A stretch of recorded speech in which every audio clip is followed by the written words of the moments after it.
Good evening. I trust that you're the new Slytherin first year. Welcome to Hogwarts. My name is Joseph Snape. I'm the house leader of Slytherin. It's my responsibility to make sure that you are safe and sound, and that I introduce you to some of the practices here in Hogwarts. What? You didn't want to be in Slytherin? Uh-huh. Well, regardless, Slytherin is actually a fantastic house. Many fantastic wizards and excellent witches have left Slytherin. But I digress. Anyway, so, it's a bit chilly in here. Let's incendio. There we go.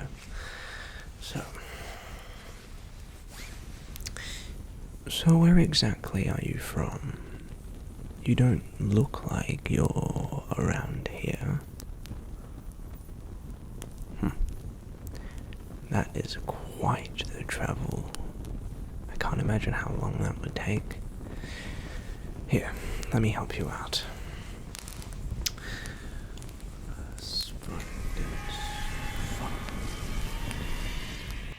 Here, take this. It's lag potion. It will help with the jet lag, if you will.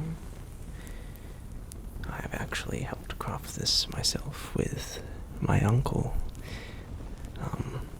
He will be taking you for classes for Defense Against the Dark Arts. Anyway, well, and now that that's sorted, enjoy your drink. Let me ask you something. Did you by any chance manage to pick up a wand at Ollivander's wand shop? You did? Fantastic. Take it out. You can't find it. Wow. How unimpressive. 3 minutes into Hogwarts, and you've already lost your wand. Okay, well, it's a good thing that this is not an occurrence which is rare. A lot of first years often lose their wands. It is paramount that you always know where your wand is and you keep it close to you. I am trusting you with this wand. Do not lose it. There you go. So, now that you have a wand, we can begin with some basics. I'm going to give you a manual. This manual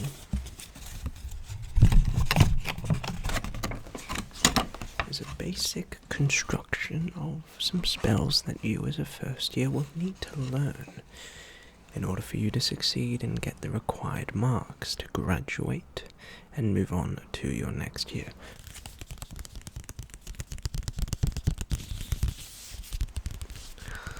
You wanted to actually be in Gryffindor.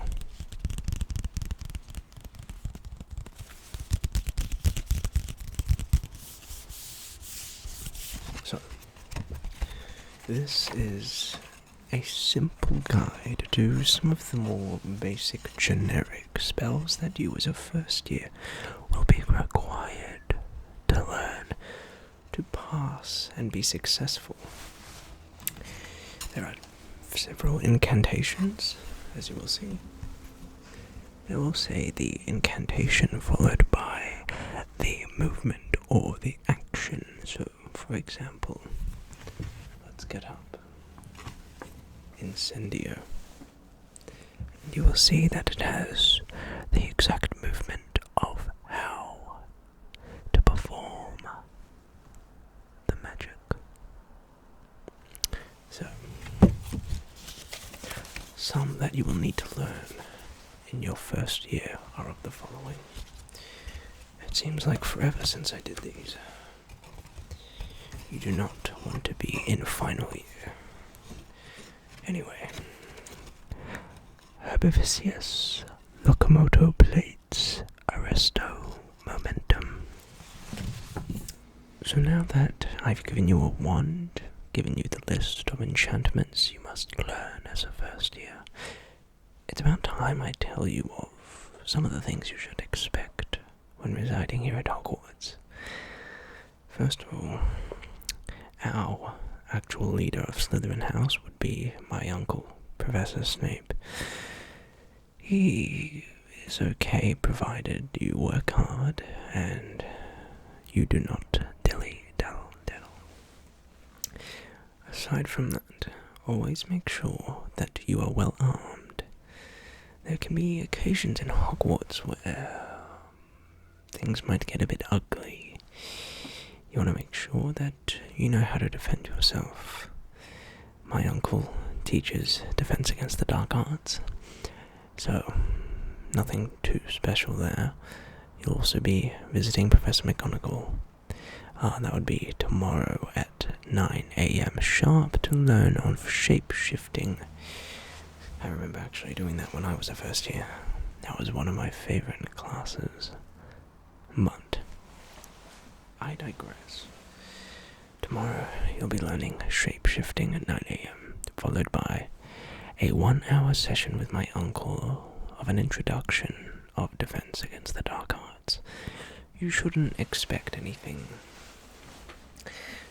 too crazy, but how about I show you some of the basic tricks that I've been working on.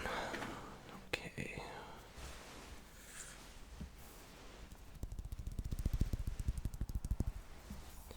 So this wand was passed on by when I was a first year.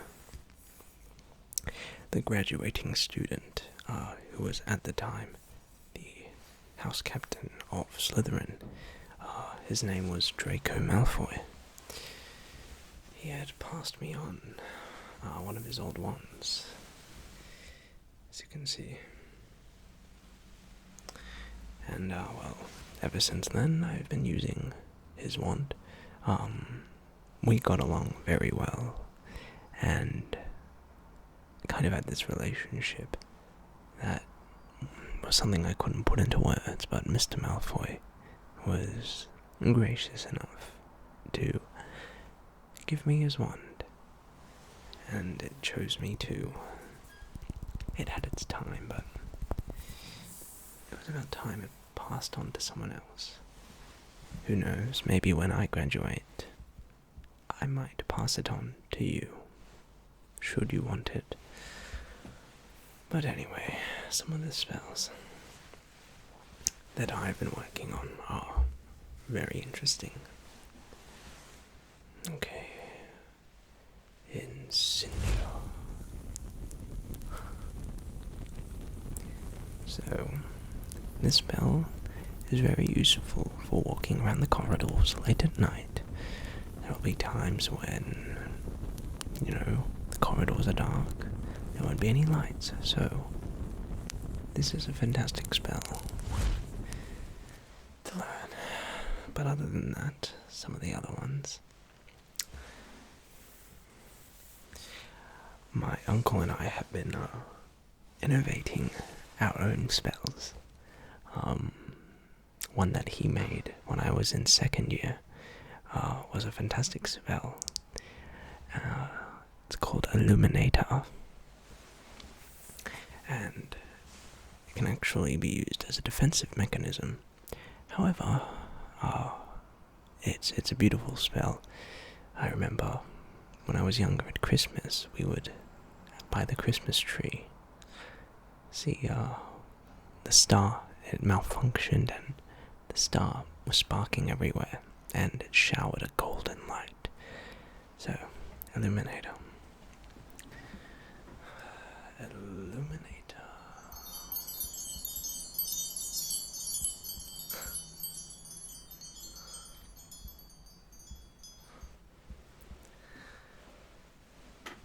one of my favourite spells. It's one of those things that hit home. I encourage definitely to safely work on your own spells, provided you're supervised. In my case, my uncle helped me out with that. But do you mind if I have a sip of your drink? I'm quite thirsty. Cheers. The next one is actually a spell which I'm not allowed to use, but it's something that I've been practicing. There will be times where I will have to aid my uncle in any sort of battle, and a curse which I've learned, the killing curse. Definitely something which I do not recommend using. It is one of the unforgivable curses, and it's one of the most powerful and sinister spells that you can possibly learn here in the wizarding world. Anyway, there are 3 spells. The Killing Curse, otherwise known as Avada Kedavra, the Crucius Curse, Crucio, and the Imperious Curse, also known as Imperio. So, do not try this at home, but I'll just aim it upwards, so no one will die, hopefully.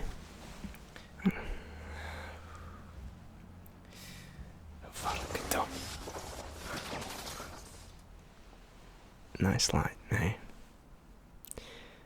But it's very dangerous, and not something for the faint of heart. Anyway, another spell that I've been working on, one of the more challenging ones for me has been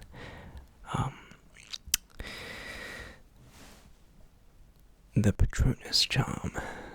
The Patronus Charm is essentially you channeling one of your happiest memories. Something which I'm still trying to grasp, but I'll give it a shot. Expecto Patronum.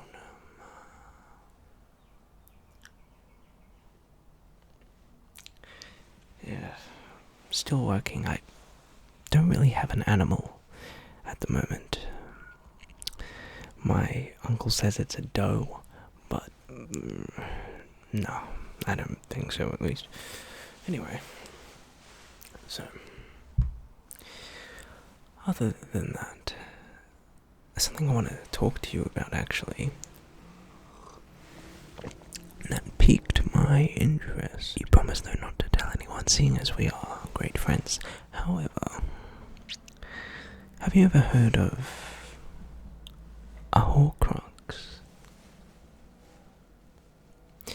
You see, legend says that Lord Voldemort, who was once the evil ruler, otherwise known as He Who Shall Not Be Named, placed several bits, or parts of himself, if you will, in different inanimate objects. And this has really fascinated me, being able to leave a part of yourself in an object so you can live forever, essentially. So, I had an idea to create my own Horcrux. However, to do that, I kind of need to kill someone. So, I don't know if I'll end up going through with it, as I do not particularly want to deal with the issues associated with killing someone, but I digress. If we could find out some way how to make a Horcrux, that would be exciting. I'm just joking. I would never make a Horcrux. It's forbidden. It's some of the darkest magic. And to be fair, I do not want to end up like Voldemort. Not something which I'd be necessarily proud of. However, anyway, but I'm sorry, it's getting late. You should probably get some... Anyway, sorry. It's getting quite late. You should probably get some rest.